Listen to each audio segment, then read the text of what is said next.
Azithromycin tablet तर बघितलीच असेल. ही सध्या सगळ्यात जास्त चुकीच्या पद्धतीने वापरली जाणारी मेडिसिन आहे. आज आपण बघणार आहोत अझिथ्रोमायसिन टॅबलेट बद्दल माहिती. ही टॅबलेट अझिथ्रोमायसिन 500 mg मध्ये असते आणि अझिथ्रोमायसिन 250 mg मध्ये असते. अझिथ्रोमायसिन काय आहे? हे एक अँटीबायोटिक आहे. बॉडीमध्ये बॅक्टेरिया मारण्यासाठी वापरलं जाते. ही टॅबलेट डॉक्टरांच्या प्रिस्क्रिप्शन शिवाय घेणं योग्य नाही.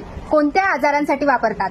बॅक्टेरियल इन्फेक्शनसाठी, थ्रोट इन्फेक्शन म्हणजेच घशाच्या इन्फेक्शन, इयर इन्फेक्शन म्हणजेच कानाच्या इन्फेक्शनसाठी, सायनससाठी, ब्रॉन्कायटिस आणि निमोनियासाठी म्हणजे छाती आणि फुफ्फुसच्या इन्फेक्शनसाठी, स्किन इन्फेक्शनसाठी.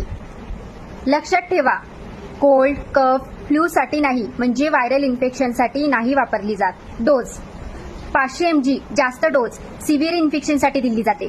250 mg माइल्ड डोस किंवा फॉलोअपसाठी दिली जाते. डोस आणि ड्युरेशन डॉक्टर ठरवतात पेशंटच्या कंडिशननुसार. कशी घ्यायची? मोस्टली दिवसातून एकदा, जेवणाच्या आधी किंवा नंतर घेऊ शकतो, पण सेम टाइम ठेवायचा. पूर्ण कोर्स कंप्लीट करणं खूप इम्पॉर्टंट आहे, नाहीतर अँटीबायोटिक रेझिस्टन्सचा प्रकार होऊ शकतो. साईड इफेक्ट्स: व्हॉमिटिंग म्हणजेच उलटी, लूज मोशन म्हणजेच जुलाब, पोटदुखी, डोकंदुखी, काही रेअर केसमध्ये हार्ट रिथमवर इफेक्ट. महत्वाच्या गोष्टी: स्वतःहून घेऊ नका, अर्धवट कोर्स सोडू नका, दुसऱ्यांचं प्रिस्क्रिप्शन वापरू नका.